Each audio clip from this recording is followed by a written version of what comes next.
All World has shared dream architecture, and it's a recurring location for And many then dreamers. there's the dreams, the one experience that stands out as too specific and too consistent to be coincidence. And then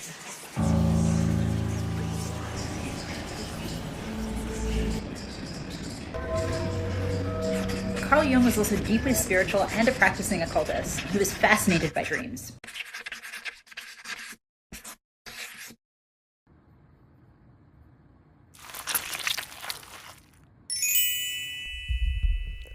Hi, hello, welcome back to the channel. My name is Jessie. One of my favorite things to do is to listen to conspiracy theories on YouTube. We have to go into today's sponsor because that's what most channels do. So today's sponsor is this Blue Bear. Blue Bear is not actually sad at all, actually very happy. It's like the color of the sky, the color of like water, you know? It's very nature-esque. And this little bear really appreciates that other people maybe see more to them than just the idea that blue represents sadness, because things can be more than just one thing, and maybe it makes them sad that people feel that way, and so that's why you see it like that. But blue is actually the sky. Okay, I'm sorry, I was not planning on, like, I don't have like a real sponsor because I'm doing this for fun. So let us talk about Mall World. You're finally ready. Let us talk about it. I was a kid in the 90s, and that's when I would visit the mall, early 2000s, when the mall was really popular. I consider myself also a third generation conspiratorist. Is there a word for that? I'm not really bought into any of them, and I'm also not fully bought into the mainstream like story or whatever it might be. I find myself able to hold a couple of different possibilities of reality at the same time, and yet I am firmly planted here with you today. I'm rambling. I made notes so that I wouldn't ramble, so let's get on to number one before I dive in too deep on my own personal things, because I am going to get into that shortly. Number one, this is supposed to be related to the GT program. Were you a 90s kid that was placed into a separate classroom or given some sort of test where you were... The prompts were more creative. GT. If you were a part of GT in the 90s, I remember being one of only a few people in a small classroom taking the test. I don't remember much about it except that I kind of had fun taking it, which had never happened before for me with a test.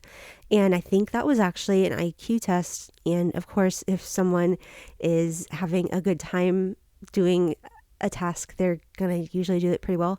So I just think that's interesting that my natural inclination to solve puzzles is considered good for these sorts of tests. And there's clearly lots of other types of intelligence out there.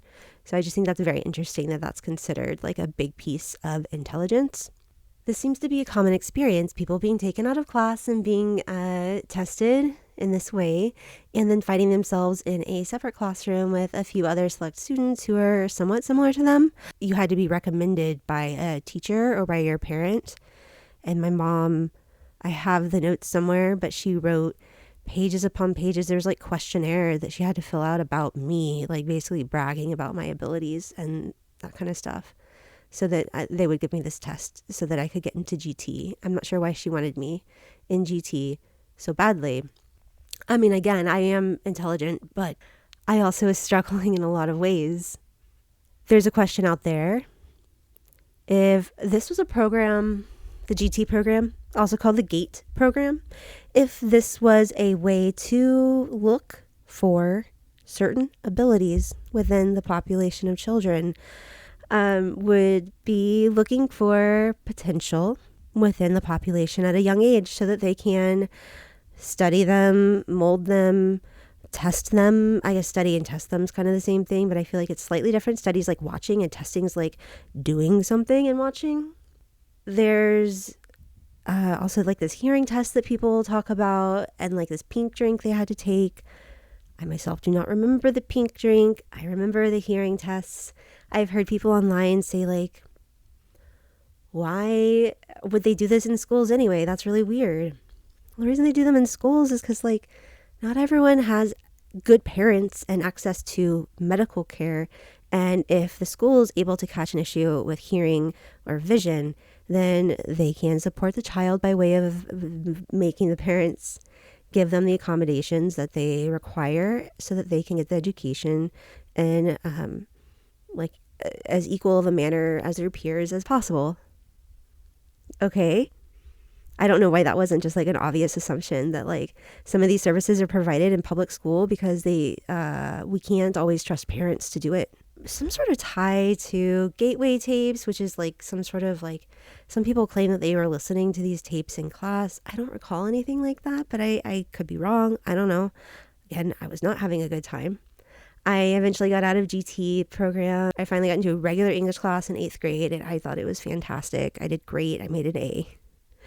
Whereas in GT, I struggled and I hated it, and I made like barely a B, maybe a low C. And this is in middle school. Like a 6th grader shouldn't be struggling in school and making C's when they're like legitimately trying. And anyway, I keep diverging, I'm sorry, into personal experience. But I think that's kind of the point, because so many people have talked about this, and I want to make sure that this has a little bit of a different perspective, because there's so many perspectives here. And I also want to respect people who think like anything, like truly believe certain things. You're allowed to have your beliefs if you're not harming anybody. However, if you are spreading misinformation online, that could certainly be harming. So that's not good. Don't do that.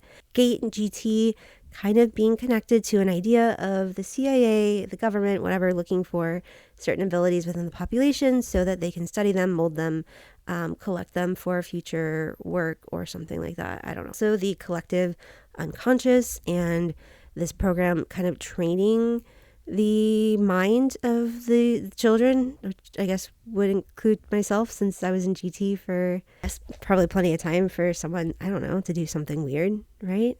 I don't know how any of this works. There's so many theories out there and conspiracies, and then there's like the real, like, you know, the book knowledge that says like, nah, that's not possible, that doesn't happen. And then you get released documents from the CIA that do confirm that there were some sort of wantings to understand potential telekinesis, psychic abilities. And I could understand, like, obviously that would be like really beneficial to our military if they could find somebody who's like really good at predicting things, so much so that they can be, you know, 40 chess, 2 moves ahead, whatever people say nowadays. I'm an old lady. Let's move on to theory number 2. Number 2, mall world dreams are actually just a way for us to organize our information. And some people organize their information in different ways. If you think about that movie and how the main character's brain is organized into like different islands, and the information below that is organized in kind of like a bookshelf and that sort of thing.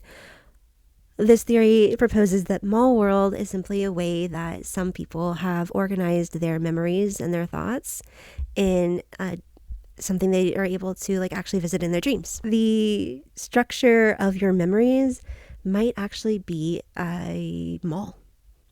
And you, in your dreams, sometimes walk around and decide to go into a certain room that is connected to a certain memory. Or, I don't know, you go into a certain room and it is a certain place and it's representative of whatever. I don't know your life, but you could probably figure it out a little bit, maybe. I don't usually remember my dreams very much, but I do remember these mall world dreams that I've had. So it's interesting. I like this idea. The malls are so classic. If you grew up in the 90s and the late 2000s, I spent so much time just walking around the mall. We wouldn't actually really buy anything. Sometimes I'd bring like $10 or $20 and I would be hoping to get like a new t-shirt, because you could buy a t-shirt at the mall at that price at that time. I don't know if you can I don't know if you can find anything like that. They had a really cool candy store. If there was a good movie out, sometimes my friend and I would see a movie. Or mostly we would just walk around the mall and talk to each other about all the things that kiddos talk to each other about, you know, from age like 12 to until we could actually drive. Once we could drive, we went different places. But yeah, lots of walking around and talking about things, getting samples from the food court, teriyaki chicken mainly, and there's this panini grill. I don't know if they're still there. We would always get samples. We'd go through and get samples and be like, okay, that's enough. I'm like not hungry anymore. Get a sip of water from the water fountain and continue our walk around. I loved it so much. My friend loved it so much. It was just like nice to get out of our small town and see different things. Even if we weren't spending money, it was just fun to walk and talk and look. And it was so familiar. And I got very familiar with the layout of the place. So imagine this so familiar, tied to really nice memories. I'd never worked in like a retail store in the mall, but I've had dreams. Sometimes in my dreams, I'm working in the retail store in the mall. And I'm like, well, this is obviously connected to my retail experience, even though it's like totally different because it's a dream. It's like not the same place, but it's the same feeling, the same memory. Like I know that it's kind of the same place. But the amount of times that I'm working retail in my dreams is so stupid, to be honest with you. It's not what I want to be doing. It's not restful. There's always some sort of issue, or like I'm worried about XYZ, or I don't remember what it is, but it's always something. Something's always a little anxiety provoking when I'm working there. When I just visit the mall in my dreams, that's not a big deal. There are, of course, psychological reasons that we dream about Mole World. One theory is that it's social contagion. The more content you consume about Mole World, the more that it gets into your subconscious and the more that you dream about it. We are also so easily influenced by what we see, and this has been really popular recently. So imagine that you are listening to a lot of people talk about Mall World, and suddenly you start thinking like, you know what, actually, I have had a dream about a mall. And because you're thinking so much about it, it's kind of sitting in the back of your mind, like, you know, the movie Inception. You may have a dream about the mall now that you have kind of thought about it and placed it in the back of your mind. That's a theory, right? Like it could just be that we're so easily influenced by what we see, and familiar places are places we tend to visit like similar places. And this was just like a really common place to go. Makes a lot of sense to me. Now, moving on to the third theory, which is my personal theory that I have not seen out here yet. So please let me know if this sounds correct to you.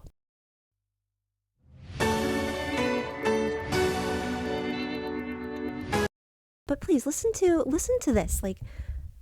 Because when former GATE students found each other online as adults, they realized something strange. They weren't just connected by their childhood experiences. They shared remarkably similar traits, struggles, and abilities in adulthood. GATE kids as adults report an almost compulsive ability to see patterns everywhere.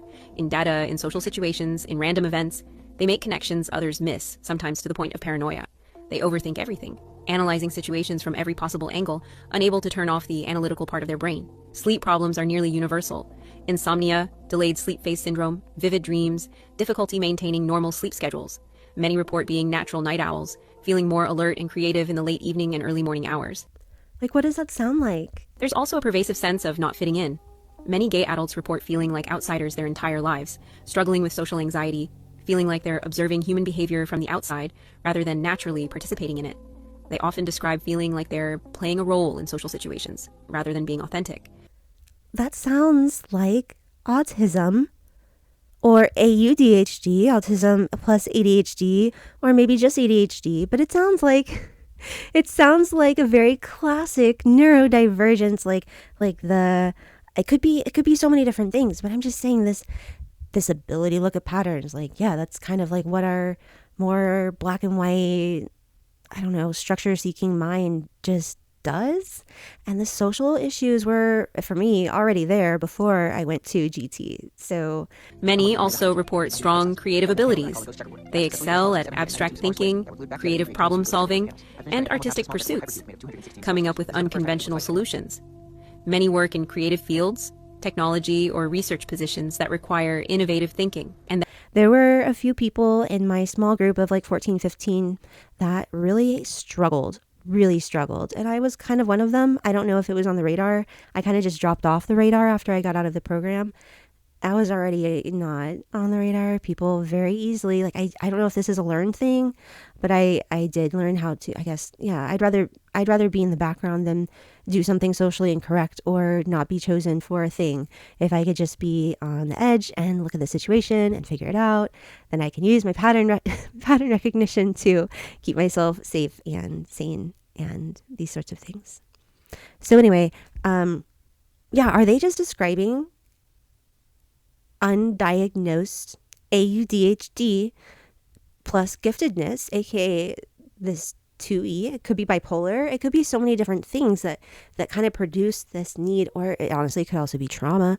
It could have been like already like super traumatized kids that have that pattern seeking recognition for safety, which is so sad. So anyway, I'm just saying like that kind of neurodivergence plus intelligence, which everybody in this class had to pass or whatever this test, whatever their thing was they wanted, and be recommended by somebody. So there were a few people that like really, there were a couple people that dropped out as far as I know, or needed to go to like, a different school, that just like really struggled as we got older. And drugs and for me, SH, and just like major, but that was already happening. And I had so many other things in my life that explains why I would be doing that. But I mean, obviously my experience in GT where people were like constantly, without directly saying it, telling me that I'm like obviously one of the dumbest people in class, which was, in my opinion, it was pretty true. Like these people are real smart, and I am smart, but I'm smart in like a very specific kind of way. I'm not smart in memorizing vocabulary or anything like that. I'm not smart at being fast at math. I am actually a slower processor. The information takes at least an extra second, and just that 1 second of extra processing time can really throw people off and make me not answer the question fast enough to win whatever group competition they decided to put us in that day, which is really annoying and stupid. Don't do that to children. Stop competing children in the classroom. That's not helpful. Unless it's something fun. Like if you're going to do something fun, like trivia for extra points on a test, like that's a little different. But like, please don't make it like this. Anyway. So I'm just curious if this is not just a response of trauma from being in this program where the kids were pushed a little beyond their thing and compared way more than they should. And perhaps it is maybe that shows that it is a test. Somebody was testing us. I don't know. They just assumed certain things about this group of children, and they definitely didn't treat us any different from one another. They treated us, the teachers always treated us kind of the same as one another. I also remember like having a substitute many times and them just like not understanding what the hell we were learning and what was going on. It was just super interesting to me. So yeah, the different projects too, like I'm thinking back to different projects in GT, like, there were, some like, we had to design like, what we would do to make like a utopia. Like, what would that entail? How would we set it up? What would we do? What would be like, is there a payment system? Is there a, like, how would the whole social system be set up if we as sixth graders were given unlimited whatever? If we were able to just like do whatever we wanted to and create a brand new system, what would that look like? And that was a project that we did in sixth grade. There's another project where we were given like a budget and we had to design a school that would be like most useful for whatever reason. I don't remember why, but I do remember getting the particle board and building it in my kitchen, which is really embarrassing because one of the people in my group I really liked a whole lot, like I had a crush on them, and they were in my kitchen, which was unfinished, and my mom was cooking stew on the stove just like 2 feet away from the table that we were working on, and the bathroom was right there with the curtain instead of the door, and you could look across the other way and like see the curtain into my room instead of a door. And it was just very obvious that this was a weird house, and they ate my stew and we never talked about anything personal. But I do, anyway, I remember very much this project of building actually a model of this school that this group of 3 of us in, this is probably 7th grade. Maybe it was also 6th grade. Maybe we just had like a lot of 6th grade projects. We just like were given like, here, like if you had this, like what would you do? And there was another like, if you had $1 million, like tell me what you'd spend on. I think that's a pretty common one though. Anyway, I looking back, that is interesting. There's also this really special group in 5th grade that us GT folks, plus a couple of others, were pulled into, where we were in a group and we were given some sort of really intense topic and we had to figure out how to solve it. And it was kind of some sort of competition related thing. Like if you did well at this, you could actually, like if you came up with solutions that were, I don't remember what the parameters were, and each one was a little different. And you had to work with a team, and you had to agree about the things that you were doing, whatever it was that you were proposing for the scenario. I remember that. And it was kind of like, UIL, there's some sort of competition involved with it too, which I didn't go to, but I do recall, whenever I did finally voice opinions, which was difficult to do, that they were somewhat, they were different than what my peers were voicing. And they were usually like, oh, interesting. I hadn't thought about that, which was refreshing because that didn't always happen to me. Anyway, so I'm going to end this video now because I have to get going. I don't want this to be super long. I'm going to try not to edit too many things in here, but I do, of course, want to show you my awesome, ridiculous art. So hang on for that. It's so interesting because I was painting this one, which you've seen me talk about on social media a lot. Sorry, I'm waiting around. I just need to hold it still. It's really shiny. That's really nice. Lots of purples. And then I was like, I know in the past I've actually painted this weird mall world. Sometimes I'm in this like water world, which again, I did go to Schlitterbahn a lot growing up. So I'm like, this has got to be connected. So there's also been there's this one time that like I had this very vivid dream of this slide. And this is not a great representation of what I actually saw in my mind. It's really hard to do that. But something along these lines where it was like, 3 or 4 people at a time. And there was like, it was squishy everywhere and it was big and there was so many things. And it was like, almost like this secret, like there was dark corners and different doors to exit. And it was just really weird. And then there was another time where I was going through this tunnel, which is so interesting because another person mentioned this tunnel and they said it was like, reminded them of Disney water slides or something. But I've only been in Disney once and it was as an adult.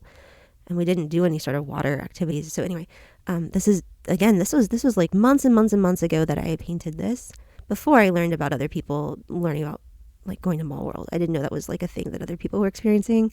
And this is not a great representation. I tried to make it kind of like I saw in my dream where my hands are in front of me and I'm going down this slide and it's just water and it's like a tunnel slide. And I just like have to remind myself to breathe because it's kind of like I'm really nervous that there's going to be too much water and I'm not going to be able to breathe. And then I do remember like coming out of the water tunnel at the end and being like really relieved and being like, why? Like I would never do that again. And I feel like I ended up in the room where this slide is. I do find it odd that these dreams are so vivid for me and that I did go to this GT program. There's so many connections and I really relate to this. And I do wonder and worry that other people who are maybe more influenced than I am might see these sorts of videos about GATE and GT and the connection to the CIA and mind control and what else? Pattern recognition and being recruited and trained and tested. That could really get into somebody's head. Like that can be really scary to think about. And the fact that there are releases from our government about different programs that are really oddly similarly connected. There's reason to be a little paranoid. I don't think that's, as a professional counselor, it seems reasonable to be a little paranoid considering the number of connections. And it doesn't really matter because like I live here in this world and so like I don't know, like it's a place I go in my dreams, but like it doesn't feel uncomfortable to me other than that the water slides sometimes are uncomfortable. But I also have a fear of drowning. Like that's a legitimate, like that would be, in my opinion, the worst way to go. Fire also probably pretty bad, but like water, I don't know, there's some sort of like panic. Anyway, I almost drowned a couple of times as a kid too, so that's probably a part of it. I'm really good at swimming. However, if you're in an inner tube on the river, it's just like a little more complicated when there's like low hanging limbs that like are right on the river top, in the way of where you're going with your raft. That's a weird memory, right? Like I remember being sucked under this tree branch in my inner tube as a kid. So obviously, okay, yeah, like that's obviously connected, right? And that's like one of those memories that I remember very vividly. It was like a really nice couple girls from my Girl Scout troop that I used to hang out a lot with. And then we kind of drifted apart, of course, as one does in middle school. But we had made up like a really silly song on the way to the river. It was with her mom. And I'm sure we were annoying because we were like blaring, like, yelling the song out that we had made up, something about sour candy and it rotting your teeth or something. And like, why are these memories are so vivid? Which I guess is why they show up in my dreams. And for whatever reason, yeah, maybe the mall is how they're all connected. I don't know, I really like that theory. I think that's a nice one. And it does make sense as a 90s kid. Like, I went there a lot, and these other things are all things that I kind of semi-experience as I've told my personal testimony or whatever throughout here. Also know, like, all of this is my opinion. I'm going to share some other people's opinions too, but like, everyone's opinion is like fine to have. I'm also always curious about where you got your, like, how you got there. So if your opinion is, I don't know, like, let me know if I'm missing something. Let me know what you think. I think Mall World is fascinating. And I think I'm leaning more in the direction of it being like a way that I've organized my memories, because that does make a lot of sense. But like, I love the idea of this liminal space being a shared dream space, and like, I don't know, the collective unconscious and all these other things. Like, that sounds cool. It sounds really cool, but I've never met anybody in the mall. It's always like, I'm like by myself, or I'm with somebody I don't even know, and it's not the same person. I don't know. Dreams are weird. And I also don't dream very often because of medication. So it is interesting when I have a dream like this. I also went to the mall recently with my family, with my kid and my husband. And so the mall is fresh in my mind. My childhood mall, I went back to the same childhood mall that I talked about. And we walked around just like I would with my friend. And so the memory is fresh, which is probably why I had a dream recently about the mall and what led me down this beautiful rabbit hole. I do love deep diving sometimes, especially if I find a couple of like pretty legitimate, like, ideas. Okay, I gotta go. Thank you so much for watching. I have to ask you to follow, subscribe. It's free. It really helps me. I'm like kind of brand new here, and I don't know how long. I'm gonna try to keep making interesting videos like this. I like to do Reddit reads. I like to share counseling and psychology information and crochet. Been working on these teddy bears. One day I'll finish some of them. And like the video, share the video, comment. I don't know, whatever. Okay, thank you very much. I hope you have a wonderful day wherever you are. Bye. And I really like to know what else could be out there, how other people see the world, all of these things. And so, conspiracy, my late father, it's almost Father's Day, so maybe we'll dedicate this little conspiracy deep dive to my dad, who was a low-key prepper.